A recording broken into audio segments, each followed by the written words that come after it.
আলাইকুম এভরিওয়ান, আপনারা সবাই কেমন আছেন? আলহামদুলিল্লাহ আমি অনেক ভালো আছি।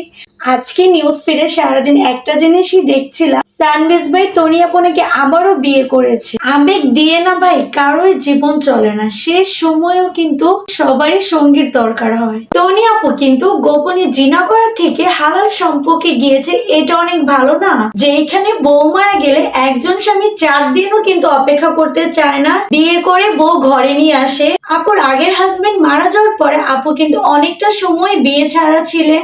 আপুর এই বিষয়টা নিয়ে কিছু কিছু পাবলিক এত বাড়াবাড়ি করছে, বিয়ে তো করছে ভাই, কোনো পাপ করেনি। কোনো সেলিব্রিটিদের মতো আপু যদি লিভ টুগেদার করতো তাহলে মনে আপনারা অনেক খুশি হতো। উনি হালাল ভাবে বিয়ে করেছে, এই জিনিসটা কিছু কিছু পাবলিকের একদমই ভালো লাগছে না। এটা নিয়ে কেন যে পাবলিক এত বাড়াবাড়ি করছে, আমি চাই তনি আপু লাইভে এসে ওইসব পাবলিক গুলারে না একদম বাংলাস করে দিলে ভালো হতো। আমি চাই আপুর নতুন ম্যারিড লাইফটা যেন অনেক ভালো কাটুক।